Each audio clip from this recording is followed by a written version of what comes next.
خانہ کعبہ کو کون اور کب تباہ کرے گا؟ رسول اللہ صلی اللہ علیہ وآلہ وسلم نے فرمایا کہ قیامت کی سب سے بڑی نشانی یہ ہے کہ ایک مرد مکہ میں داخل ہوگا جو کہ خانہ کعبہ کو گرا دے گا اور اس کے ٹکڑے سمندر میں پھینک دے گا۔ اس آدمی کی نشانی یہ ہے کہ وہ بسم اللہ الرحمن الرحیم۔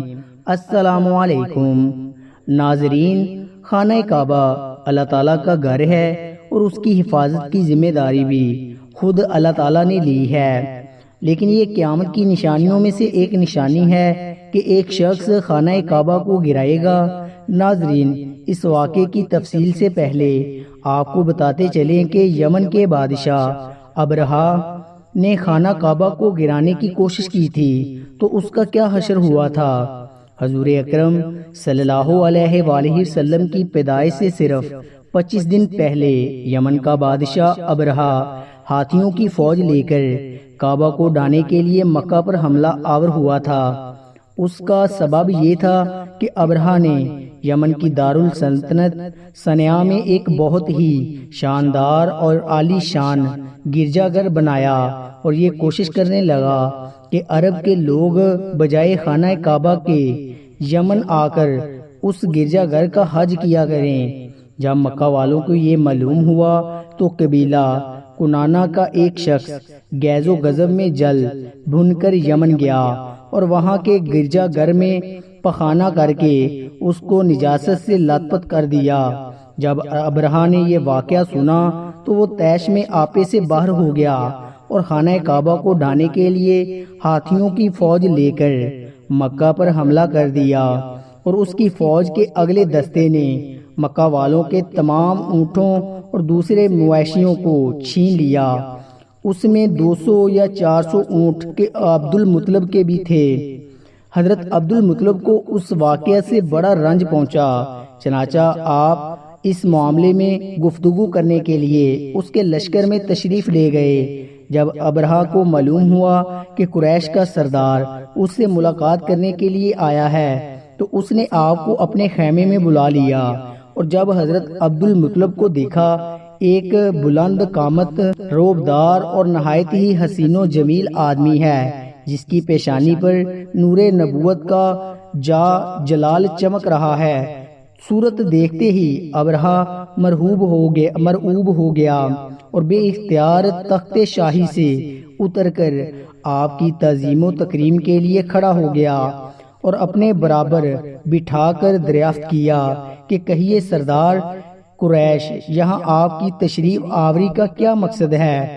حضرت عبد المطلب نے جواب دیا، ہمارے اونٹ اور بکریاں وغیرہ جو آپ کے لشکر کے سپاہی ہانک لائیں، آپ ان سب مویشیوں کو ہمارے سپرد کر دیجئے۔ یہ سن کر ابرہہ نے کہا، اے سردار قریش، میں تو یہ سمجھتا تھا کہ آپ بہت ہی حوصلہ مند اور شاندار آدمی ہیں، مگر آپ نے مجھ سے اپنے اونٹوں کا سوال کر کے میری نظروں میں اپنا وقار کم کر دیا۔ اونٹ اور بکری کی حقیقت ہی کیا ہے؟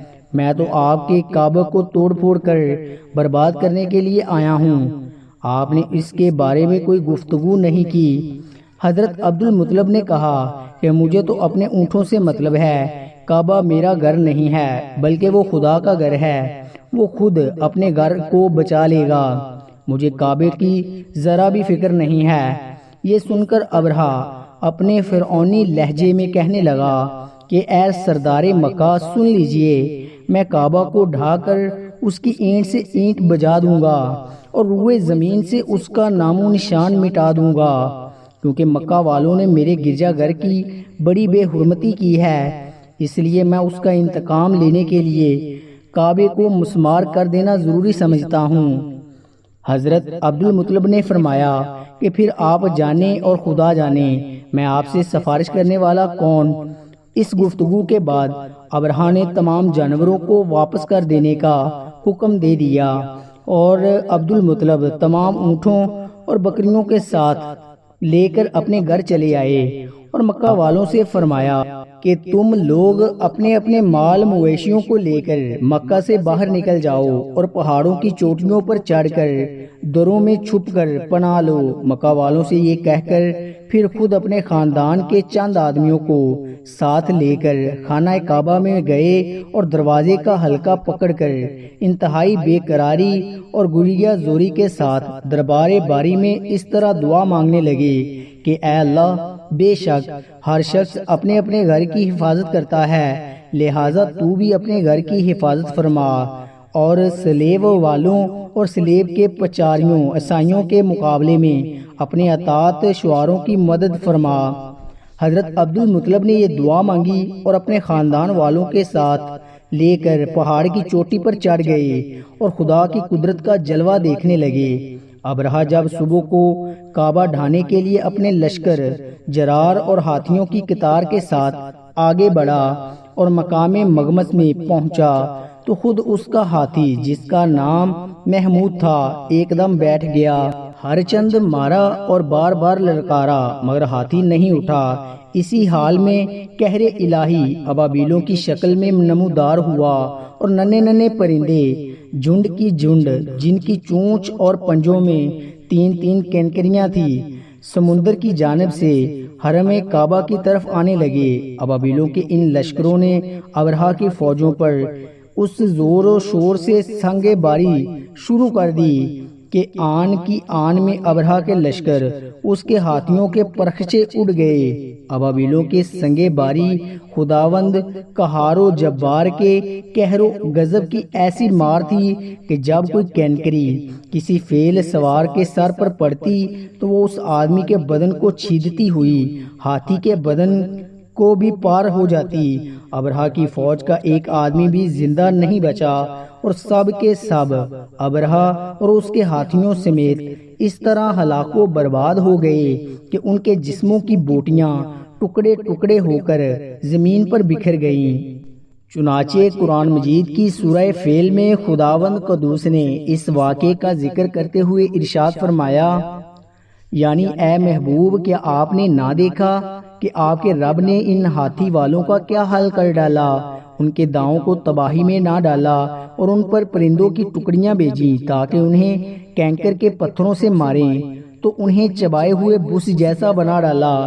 جب ابرہہ اس کے لشکروں کا یہ انجام ہوا تو عبد المطلب پہاڑ سے نیچے اترے اور خدا کا شکر ادا کیا۔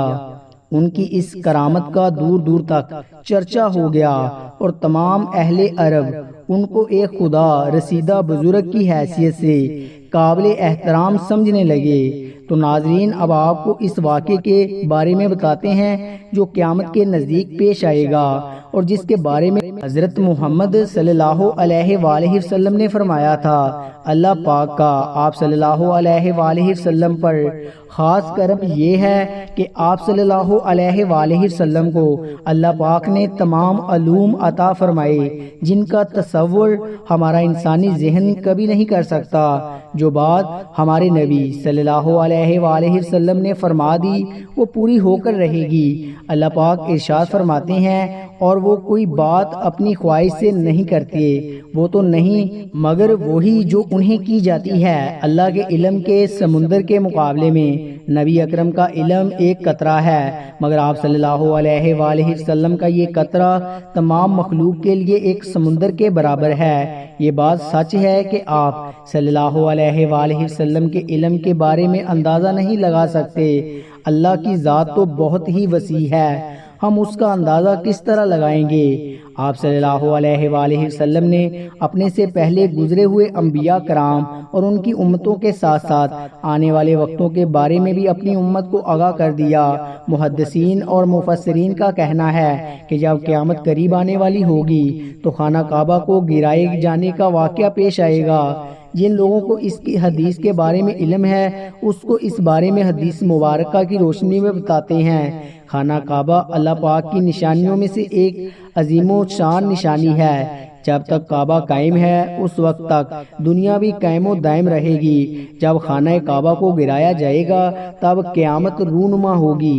جب قیامت قریب آئے گی ایک بدبخت حبشی خانہ کعبہ کو گرا دے گا، پھر قیامت آئے گی۔ اس کمینے حبشی کے بارے میں آپ صلی اللہ علیہ وآلہ وسلم نے ارشاد فرمایا، اس حبشی کی شکل و صورت ایسی ہوگی کہ وہ چھوٹی پنڈلیوں والا حبشی خانہ کعبہ کو گرائے گا، جبکہ بخاری شریف میں لکھا ہے کہ رسول اللہ صلی اللہ علیہ وآلہ وسلم نے فرمایا، گویا میں اس حبشی کو دیکھ رہا ہوں، وہ کالا اور چوڑی ٹانگوں والا ہے، کعبہ کے پتھر اور اینٹوں کو اکھاڑ کر پھینک رہا ہے۔